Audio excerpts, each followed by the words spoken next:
وعلى آله وصحبه ومن والاه ولا حول ولا قوة إلا بالله. أما بعد، أصبحنا على فطرة الإسلام وعلى كلمة الإخلاص وعلى دين نبينا محمد صلى الله عليه وسلم وعلى ملة أبينا إبراهيم حنيفا مسلما وما كان من المشركين. اللهم علمنا ما ينفعنا وانفعنا بما علمتنا وبارك لنا فيما علمتنا وزدنا علما وعملا برحمتك يا أرحم الراحمين. آمين يا رب العالمين. إخوة sekalian, rahimakumullah. Alhamdulillah, kita bersyukur kepada Allah Subhanahu wa Ta'ala atas limpahan nikmat yang Allah karuniakan untuk kita pada pagi hari ini. Allah Subhanahu wa Ta'ala memberikan kita banyak sekali nikmat. Maka bersyukurlah atas nikmat Islam yang Allah berikan kepada kita. Bersyukurlah atas nikmat iman yang Allah berikan untuk kita. Bersyukurlah atas nikmat hidayah sehingga Allah masih berikan kita keistiqamahan untuk bisa melaksanakan ketaatan dan menjaga serta menjauhi diri dari dosa dan maksiat. Maka semua ini adalah karunia yang besar yang Allah berikan untuk kita semua. Maka di antara agar kita bisa menjaga nikmat itu, yaitu dengan terus kita belajar ilmu syar'i, dengan terus kita mempelajari agama, mempelajari Al-Quran, mempelajari hadis-hadis Nabi Sallallahu Alaihi Wasallam. Dengan itu kita akan diberikan keistiqamahan sama Allah Subhanahu wa Ta'ala. Ya. Jadi selain kita upayakan dengan terus berdoa di setiap rakaat salat kita yang kita minta ihdinas siratal mustaqim, tapi di satu sisi yang lain yang mesti kita perjuangkan adalah di antara kiat agar kita istiqamah, yaitu kita mempelajari agama Allah Subhanahu wa Ta'ala. Ilmu di antara sebab kita itu bisa istiqamah. Nah, oleh karenanya bersyukurlah kepada Allah atas nikmat-nikmat ini, agar Allah jaga nikmat itu dan agar Allah tambahkan nikmat tersebut kepada kita.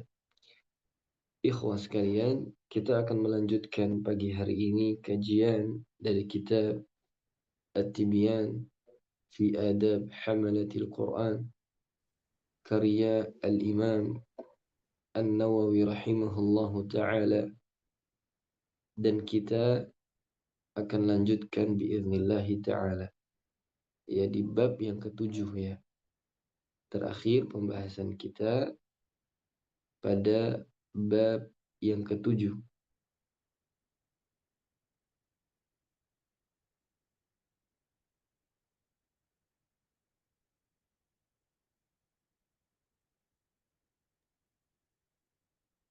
Baik, kita akan mulai, ikhwan.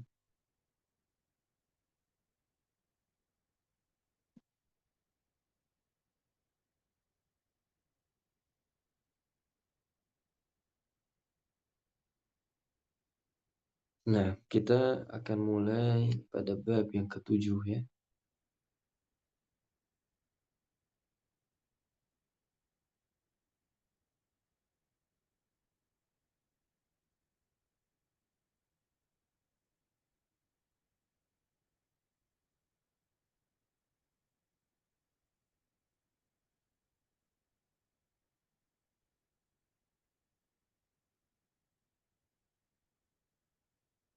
Nah, ini yang terakhir kita bahas, yaitu yang berkenaan apakah orang kafir dilarang mendengarkan Al-Quranul Karim. Ya, baik kita mulai.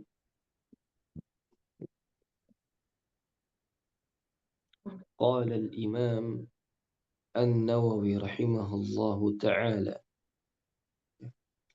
wa nafa'ana Allahu bi'ulumihi fid darain amin. Faslun, pasal yang berikutnya, kata al-Imam An-Nawawi, sebentar.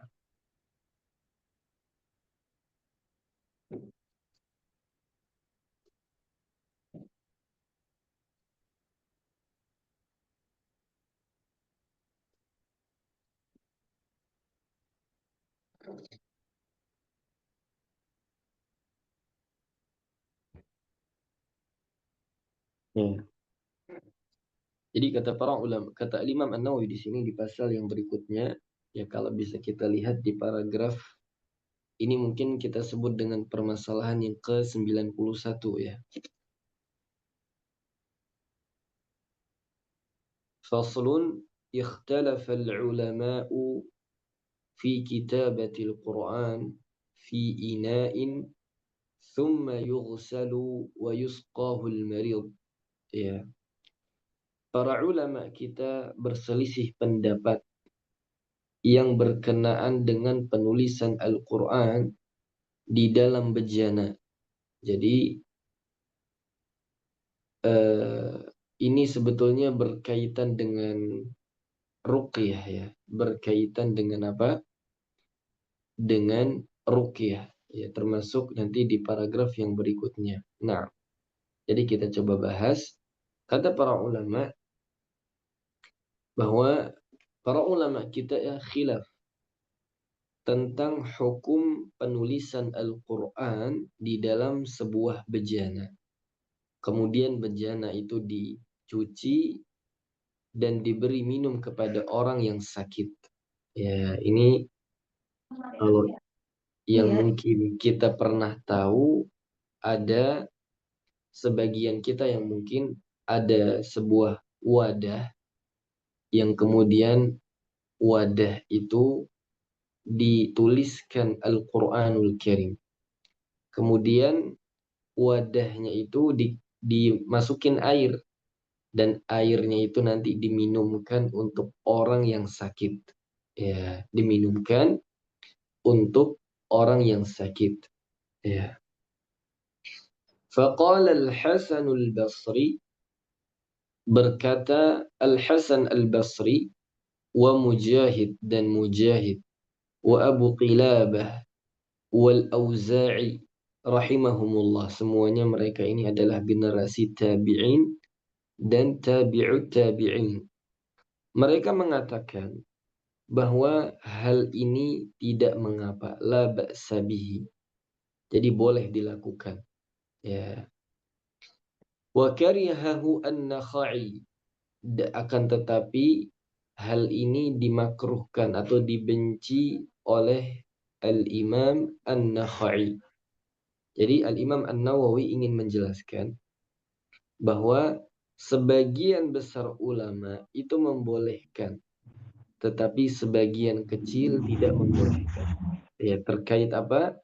Terkait sebuah wadah yang dituliskan Al-Quranul Karim, ya. Kemudian wadah itu dimasukin air dan air itu diminumkan untuk orang yang sakit. Nah, nanti kita akan bahas terkait masalah ruqyah ini. Ya, ruqyah itu mungkin bahasa kita bisa juga disebut dengan jampi-jampi ya.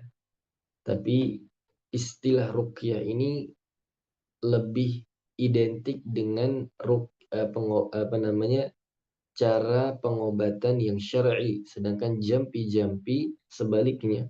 Ya, seperti itu. Baik, qala al-Qadhi Husain wal-Baghdadi. Berkata al-Qadhi Husain dan al-Baghawi wa ghairuhuma dan selainnya min ashabina dari ulama-ulama Syafi'iyah ya.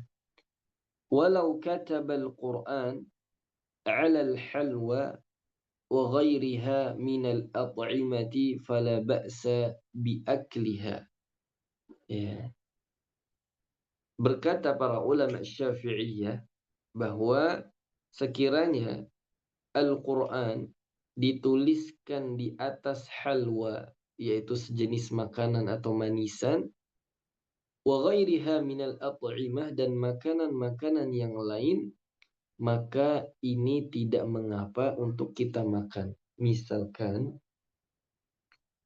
yang mungkin sebagian kita kalau pernah tahu dan pernah ada, bahwa ada orang bikin kue, tapi kuenya itu adalah ayat Al-Quranul Karim.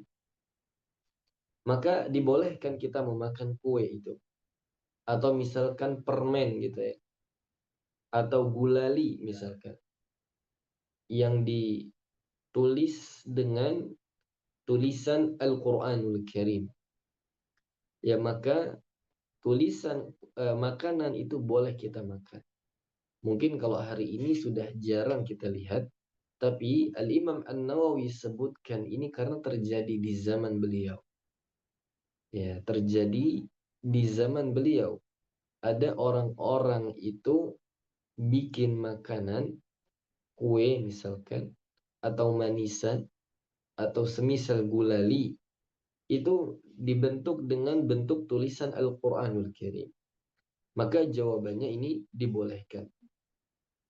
Qala al-Qadhi, berkata al-Qadhi Husain, ya, walau kutiba ala khashabatin kuriha ihraquha, ya.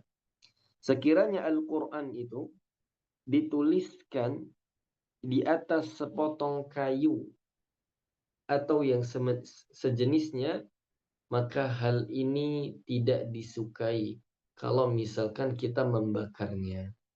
Ya. Jadi misalkan ada tulisan Al-Quran yang kita tulis di sebuah kayu misalkan, atau kaligrafi yang kita tulis, maka perkara ini itu dibenci kalau misalkan kita bakar. Tentunya dikecualikan. Dikecualikan misalkan dikhawatirkan misalkan kita hinakan, atau dikecualikan misalkan memang ini dikhawatirkan nanti terabaikan, atau misalkan akhirnya kita tidak memuliakan tulisan-tulisan Al-Quran itu. Ya, tapi kalau misalkan tulisannya masih bagus, ya, dan tidak ada masalah, maka kalau kita bakar ini dimakruhkan atau dibenci oleh sebagian ulama kita. Ya, jadi tolong ini diperhatikan masalah ini, bahwa kita dibolehkan ya untuk membakar tulisan Al-Quran yang berada di kayu dan sejenisnya, misalkan di bambu, yang biasa kita lihat kaligrafi-kaligrafi yang dituliskan di dalam sebuah bingkai kayu, maka kalau bisa tidak kita bakar kalau misalkan tidak diperlukan. Ya. Jadi ikhwah sekalian, poin pembahasan yang disebutkan oleh Al-Imam An-Nawawi ini tentunya masih kaitannya dengan bab yang kita bahas tentang adab kita terhadap Al-Quranul Karim. Bahwa sebisa mungkin ya, kita itu memuliakan Al-Quran, memuliakan semua media yang dijadikan untuk tulisan Al-Quranul Karim, atau semua media yang dijadikan tempat Al-Quranul Karim. Sebisa mungkin kita muliakan.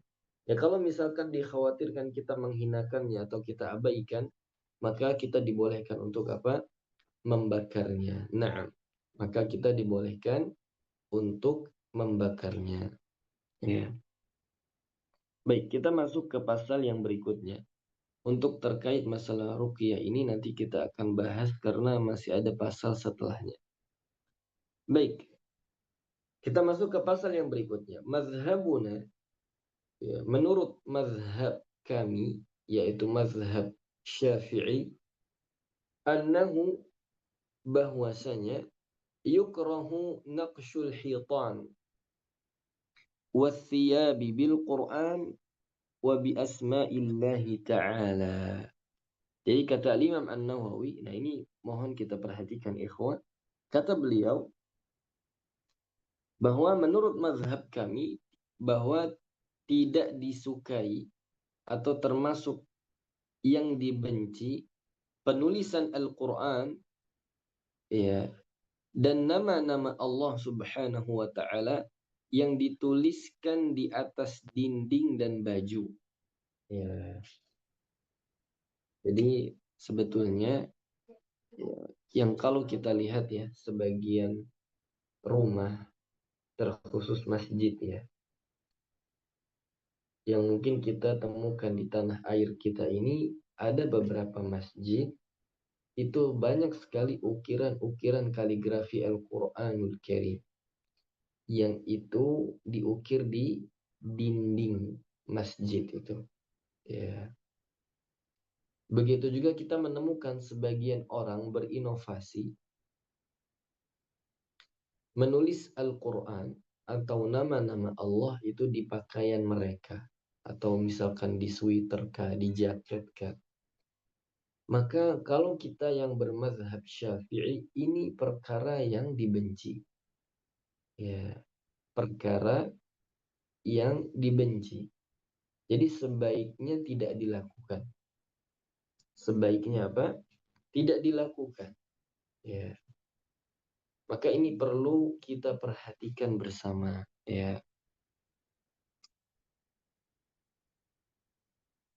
Karena ini berdasarkan ya dalam sebuah hadis Nabi kita Shallallahu Alaihi Wasallam pernah bersabda, ya, "Idza zuktum masajidakum." Ya, sebentar.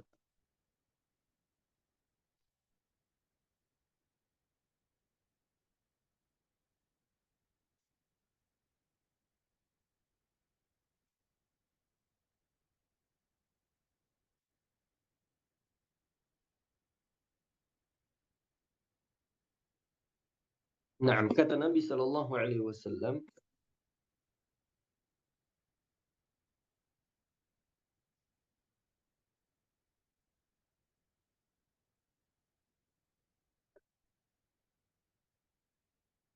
"Idza zuktum masajidakum, ya, wa hullitum masahifakum, faddimaru alaikum." Kata Nabi, ya bahwa apabila masjid-masjid kalian itu telah diukir, kemudian mushaf-mushaf kalian itu dihiasi, maka kehancuranlah atas kalian, kehinaan atas kalian. Nah, ini adalah peringatan Nabi kita Shallallahu Alaihi Wasallam bahwa sebisa mungkin masjid itu tidak terlalu banyak ukirannya. Begitu juga mushaf-mushaf kita kalau bisa desainnya itu jangan sampai ya menimbulkan sesuatu yang tidak memuliakan Al-Quran itu. Ya, hari ini kan terlalu banyak ya inovasi yang kita lihat. Ya kita bisa temukan subhanallah sadaqa Rasulullah sallallahu alaihi wasallam bahwa kita menemukan ada sebagian orang itu mendesain cover-cover Quran itu bermacam-macam sekarang itu. Ya. Maka yang utama yaitu cobalah desain Quran itu yang lebih memuliakan Al-Quran itu. Kadang-kadang ya subhanallah saking ingin menariknya, ya banyak sekali inovasi yang kita lihat. Maka ini dimakruhkan oleh ulama Syafi'iyah. Ya ini dimakruhkan. Ya sangat disayangkan kita ini bermazhab Syafi'i secara umum mayoritas, tapi ternyata kita temukan rata-rata masjid yang mengklaim mazhab Syafi'i justru lebih banyak ukirannya. Ya, baik, Allahul musta'an. Wa qala Atha, berkata Atha, la ba'sa bi kitabatil Qur'an fi qiblatil masjid wa amma kitabatul huruf min al-Qur'an faqala Malik la ba'sa bihi idza kana fi qasabatin aw jildin wa khuzira alaihi. Kemudian kata Atha, ya, Tidak mengapa jika seseorang itu menulis Al-Quran ya, di dalam apa namanya fi qiblatil masjid, ya, yaitu di kiblat masjid. Ya. Adapun ya, menuliskan huruf-huruf Al-Quranul Karim, maka Imam Malik mengatakan la ba'sa bihi idza kana fi qasabatin aw jildin wa khuzira alaihi. Ini tidak mengapa ya kalau misalkan dituliskan dengan apa ya, dengan kulit ya, atau misalkan dengan sepotong bulu ya, kemudian yang itu dibalut, maksudnya ditutup. Nah, waqala ba'du ashabina, sebagian ulama Syafi'iyah mengatakan idza kataba fil hirzi Qur'anan ma'a ghairihi falaysa biharamin. Ya, apabila ayat-ayat Al-Qur'an itu ya dituliskan di dalam suatu wadah bersamaan dengan tulisan selain Al-Quran, maka ini tidak diharamkan ya. Walakin al-aula tarkuhu, yang utama adalah kita tinggalkan. Jadi kalau bisa Al-Quran itu tidak dicampurkan dengan yang lainnya ya. Likaunihi yuhmalu fi halil hadath. Ya, tetapi lebih baik ditinggalkan karena dikhawatirkan ya kita dalam keadaan berhadas, kemudian nanti misalkan Al-Quran itu kita pegang gitu loh. Nah, jadi maksudnya ada mungkin kita sebut apa ya, eh, ada kain misalkan yang mungkin di situ ada ayat Al-Quran atau kertas mungkin yang di situ kita tuliskan Al-Quranul Karim, kemudian ada tulisan yang lainnya. Nah, kadang-kadang kan kita di dilema apakah ini Al-Quran atau bukan. Walaupun ini pembahasan sudah kita bahas. Nah, kata para ulama, kita khawatir kalau misalkan dominannya adalah Al-Quran, saat kita berhadas, kita sulit untuk memegangnya. Ya, apalagi kita sedang junub ya. Nah, ini yang menjadi pertimbangan para ulama kita. Baik. Wa idza kutiba yusanu bima qalahu al-Imam Malik fabihadza afta Syekh Abu Amr ibn Salah rahimahullahu taala. Akan tetapi kalau misalkan tulisan itu bisa kita jaga, maka ini dibolehkan. Ya, ini dibolehkan.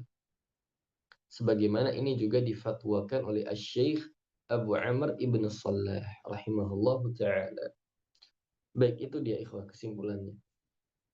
Jadi maksud dari Al-Imam An-Nawawi di sini bahwa kita sebisa mungkin memuliakan Al-Quran dan tulisan-tulisan Al-Quran yang terdapat di media apapun. Ya, maka kita sudah jelaskan tadi, sebagian ulama Syafi'iyah justru memakruhkan, ya, termasuk perkara yang tidak disukai kalau Al-Quran itu dituliskan di tembok misalkan atau di baju. Ya, ini perlu perhatian penting ini bagi para apa namanya eh, yang suka desain-desain ya, pakaian dan lain-lain. Ya, ini perlu diperhatikan. Lebih baik kita ganti, jangan Al-Quran.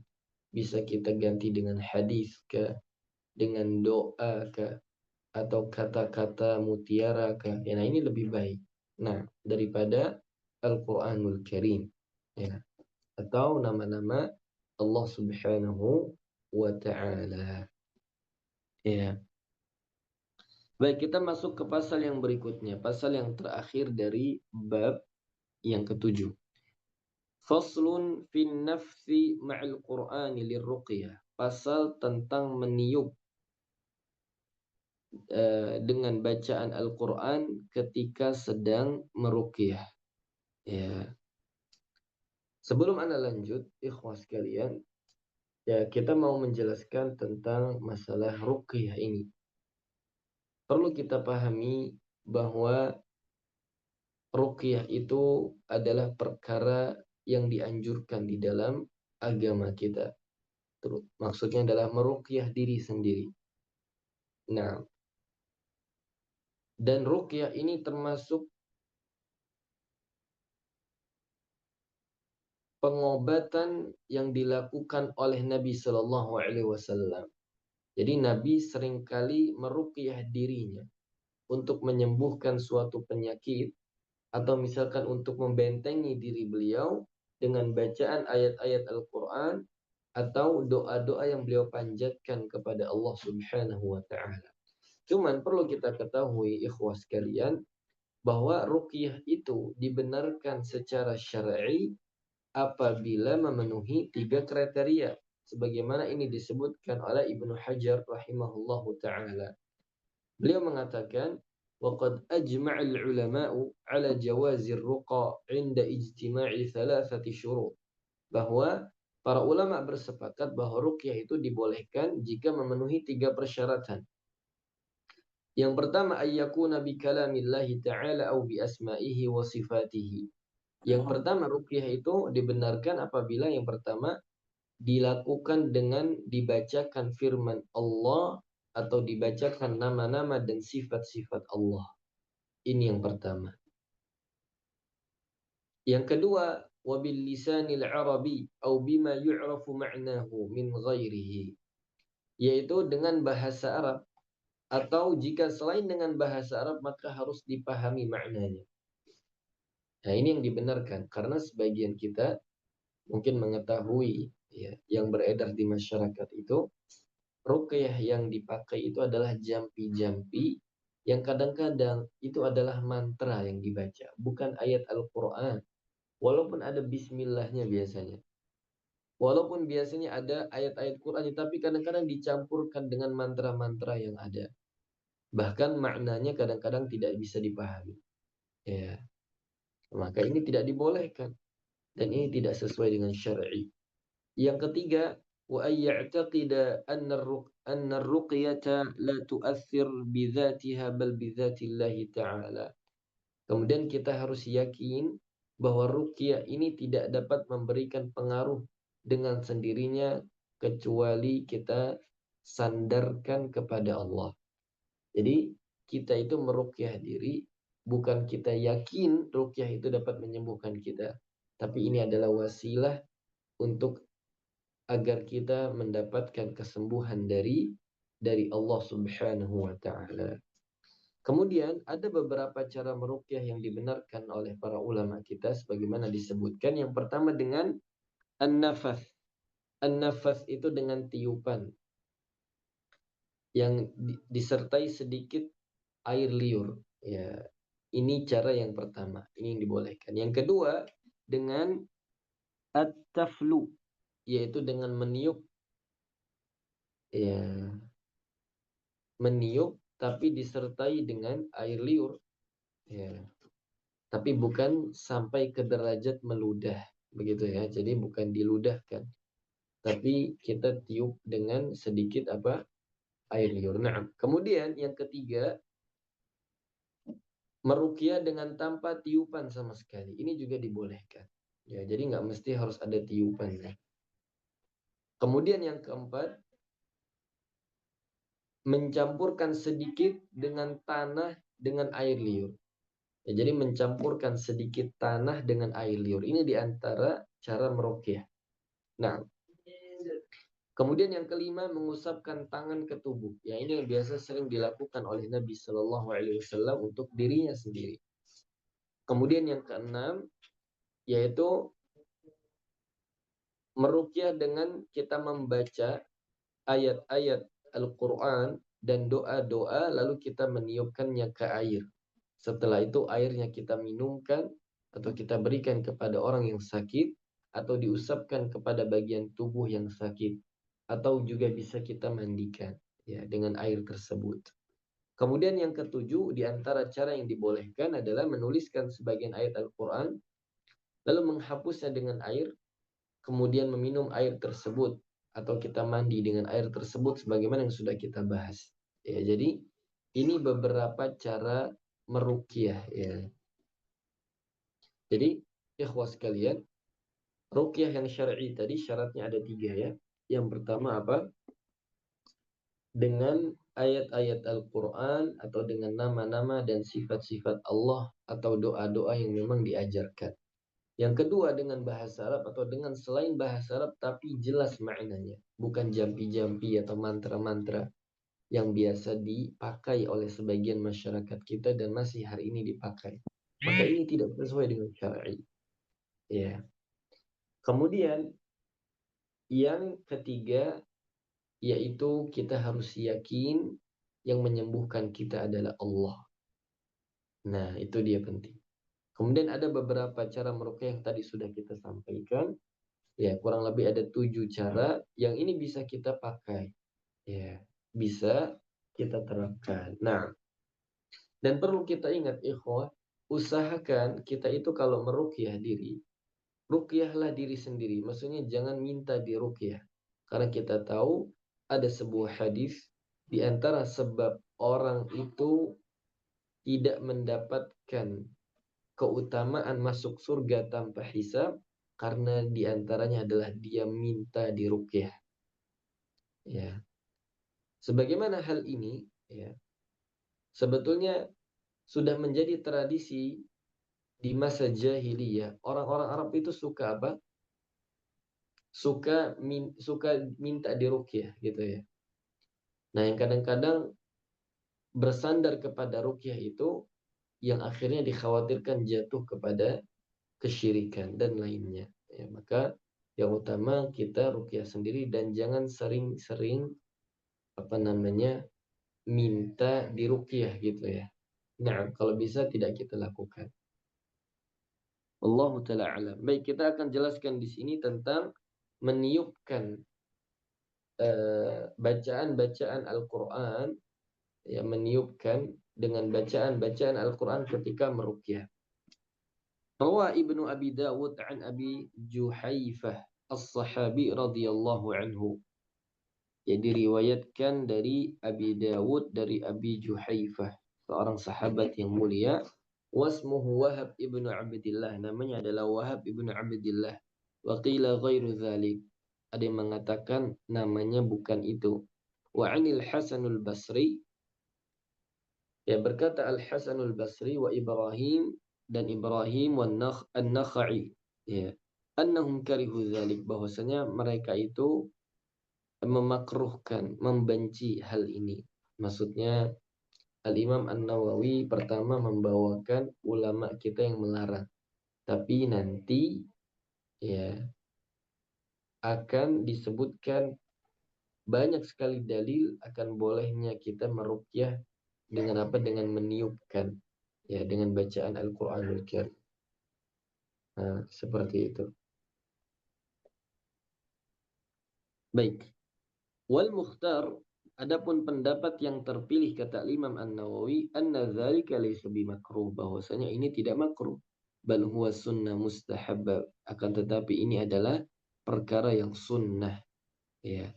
Faqad thabata an Aisyah radhiyallahu anha, ditetapkan dari Aisyah, anna Nabiy sallallahu alaihi wasallam, bahwasanya Nabi sallallahu alaihi wasallam, kana idza awa ila firashihi, apabila beliau mendatangi ranjangnya, maksudnya ingin tidur, kulla lailatin, setiap malam, jama'a kaffai, beliau mengumpulkan kedua tangannya, thumma nafasa fihima, kemudian beliau meniupkan kepada kedua tangannya itu, faqara'a fihima, lalu beliau membaca qul huwallahu ahad, membaca qul a'udzu birabbil falaq, membaca qul a'udzu birabbin nas. Kemudian setelah beliau tiup, beliau usapkan kepada bagian tubuh beliau, ya, yang bisa beliau ini apa namanya eh, beliau jangkau begitu.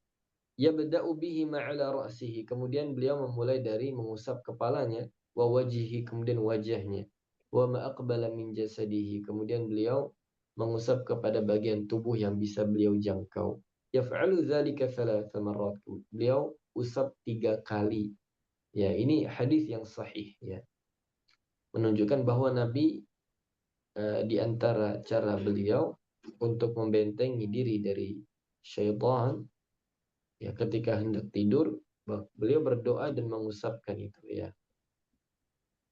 Wa fi riwayatin fi sahihaini ziyadatun ala hadza, dan di dalam banyak riwayat ya untuk menambahkan tentang hal ini.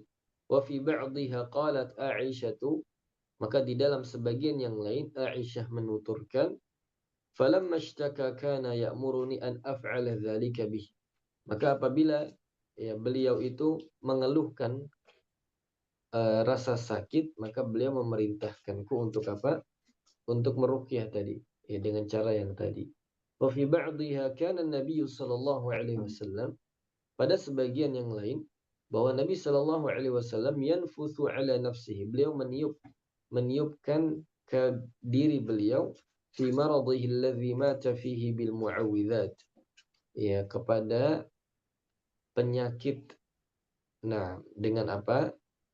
Dengan membaca perlindungan-perlindungan, ya doa-doa yang mengandung perlindungan seperti 3 kul yang sudah beliau lakukan.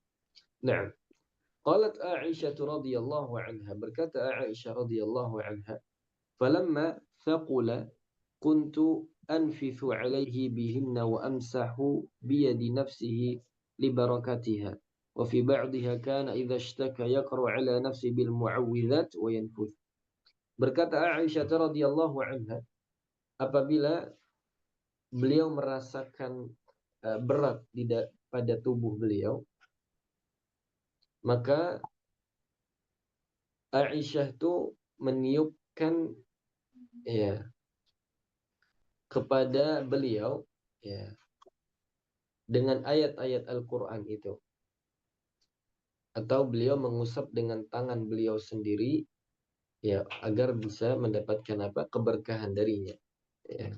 Bahkan disebutkan pada riwayat yang lain, Nabi Shallallahu Alaihi Wasallam apabila beliau mengadu atau mengeluh dengan rasa sakit, maka beliau membaca kepada diri beliau dengan 3 kul, dan lalu beliau tiupkan kepada badan beliau atau jasad beliau. Nah, qala ahlul lughah, berkata ahli bahasa, an-nafsu nafkhun latifun bila riq, wallahu a'lam. An-nafsu itu adalah tiupan yang lembut, yang halus dengan tanpa air liur. Ya, wallahu a'lam. Ya, jadi ikhlas kalian, ini sedikit yang bisa kita sampaikan, mudah-mudahan bermanfaat. Intinya bahwa kita dibolehkan ruqyah ya dengan ayat-ayat Al-Qur'anul Karim dengan beberapa cara yang sudah kita jelaskan, ada 7 ya, dengan ditiupkan dengan tanpa air liur, atau ditiupkan dengan liur ya, atau misalkan dibacakan pada air-air yang itu bisa kita minum, kemudian bisa kita pakai untuk mandi dan sejenisnya, yang ini dibenarkan. Tapi yang menjadi catatan kita bersama ikhwah, bahwa ruqyah syar'iyyah itu memenuhi 3 syarat yang tadi sudah kita sampaikan. Ya, mungkin itu yang bisa kita sampaikan. Wallahu ta'ala alam. Insyaallah kita akan masuk pada bab yang ke-8, fil ayat was suwari al-mustahabba fi awqatin wa ahwalin makhsusah, yaitu ayat-ayat dan surat-surat yang memang dianjurkan untuk kita baca pada waktu-waktu atau keadaan-keadaan tertentu yang memang dikhususkan seperti itu. Baik, mungkin itu yang bisa saya sampaikan. Wallahu ta'ala alam. Barakallahu fikum. Subhanakallahumma wa bihamdik, asyhadu an la ilaha illa ant, astaghfiruka wa natubu ilaik. Akhirul kalam. Assalamualaikum warahmatullahi wabarakatuh. Waalaikumsalam warahmatullahi wabarakatuh. Syukran jazakallah khair Ustaz. Barakallahu fiik. Wa iyyakum ajma'in ya rabbal alamin.